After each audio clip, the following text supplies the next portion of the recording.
Hi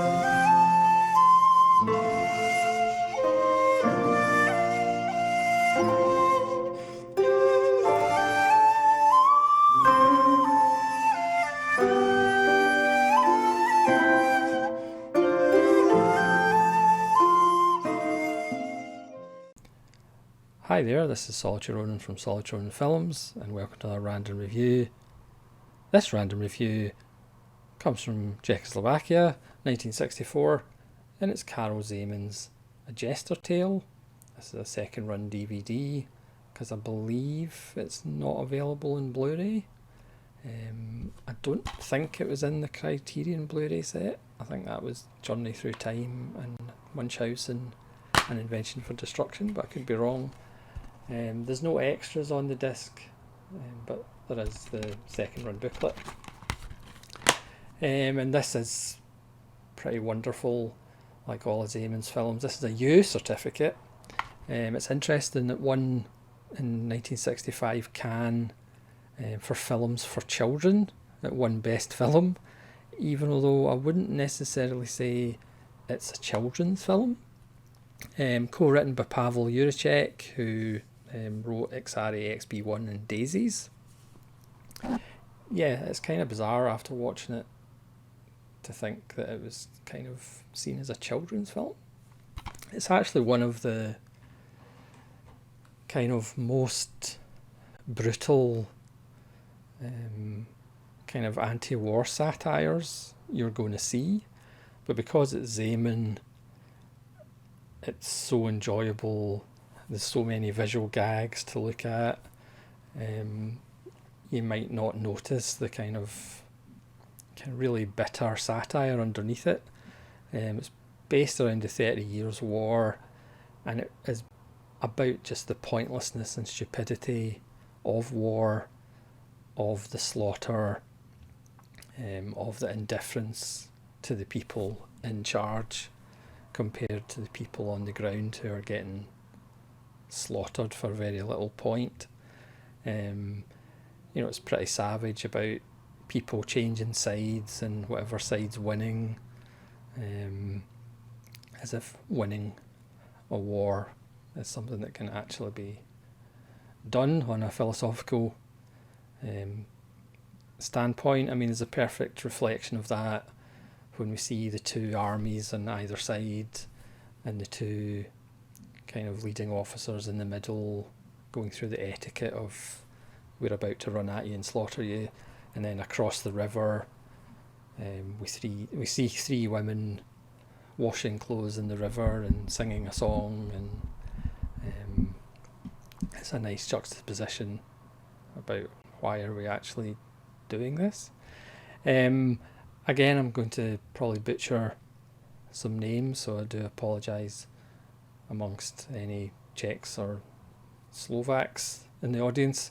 So again, if you watch enough of these films, you will see some familiar faces. So you have Petr Koska, who was the lead and played a dual role in Tomorrow I Will Wake Up and Scald Myself with Tea, which, if you haven't seen already, is an absolute masterwork and featured in Chris Mohan's 6 films to kind of start you off if you're dipping your toe in non-English language cinema. It also stars Emilia Vasparoya, who was in Dragon's Return, that I did a random review of a little while ago. Vladimir Mensic, who is always popping up in these films, who was in Who Wants to Kill Jessie and The Cremator and 3 Wishes for Cinderella and Tomorrow I Will Wake Up and Scald Myself with Tea. You can see a common theme here. Sesmir Randa, who's in The Devil's Trap, and The Fifth Horseman is Fear. So you really get, I mean, the Czech film industry, I'm not sure they had a huge talent of like actors to work with, so again, or a huge pool, I mean, of actors to work with, so you will see all these familiar faces if you watch enough of these films. And as you may have noticed, I've been going through a rather thick vein of these films because they're all fantastic. This one is in black and white, but it's stunningly shot. again, second run do a really good job on prints. Obviously a Blu-ray might look even better, but I mean the print does look really stunning, and there's some wonderful compositions. I mean, you could argue there's a little bit less animation and more live action in this one by Zeman. He sets it up at the start, and there's lots of kind of those hand-drawn, beautiful animation styles that, quite frankly, Terry Gilliam probably ripped off from Monty Python. But there's lots of matte work and visual gags.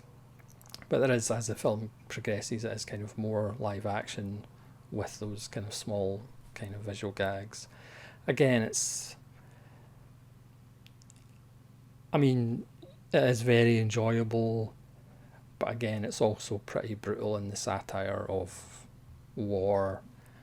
But because it's so bright and breezy, it's not as kind of, it's not hitting you over the head that some anti-war films do, or some pro-war films do. So the actual story, we'll get to the actual story. We're introduced to a character played by Peter, who's playing a character called Peter, strangely enough. And he is working with his cow in a field, and he gets press ganged by one side, because the sides just change whatever the weather is, literally, because there's a metaphor of blowing, the winds of change, not a Scorpion song. And he's press ganged and taken prisoner to one side and escapes, and ends up being involved in the other side and being forced to fight. And then there's a massive slaughter, and then him and the guy who press ganged him in the first place kind of end up wandering the land and getting into scrapes and being recruited by one side or another. They meet this girl who's lost her donkey, but it's a donkey that they stole. And then they get caught by one of the sides, and they're disguised as a prince and his sidekick, and the woman dresses up as the Jester. The actual Jester's tale is kind of bookended by a jester in the court of the emperor at the time. But again, there's some nice swordplay. It is charming and delightfully funny, with that undercurrent of we really don't learn much, and it is all a bit stupid, basically. This whole war malarkey, we never seem to learn.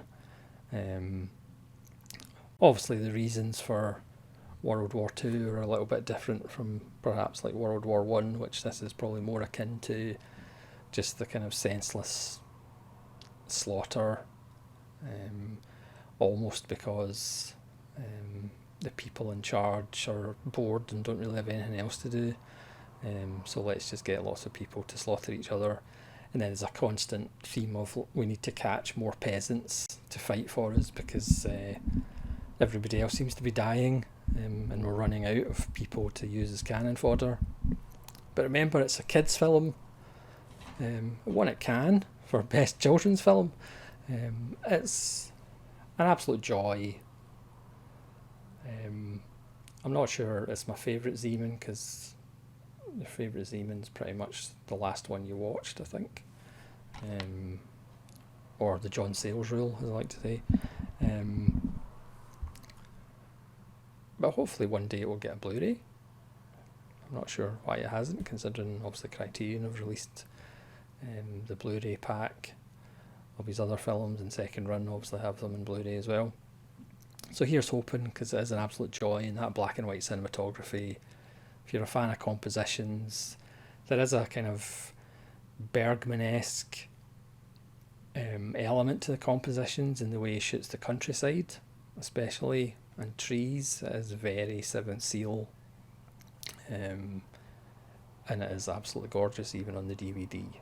So that's Karl Zeman's The Jester's Tale. Please let me know if you've seen it and what you think of it, where you would rank it in Zeman's catalogue, and what's your favourite Karl Zeman film. And hopefully you'll join me again for more random reviews. This is Solitude Ronin from Solitude Ronin Films saying farewell.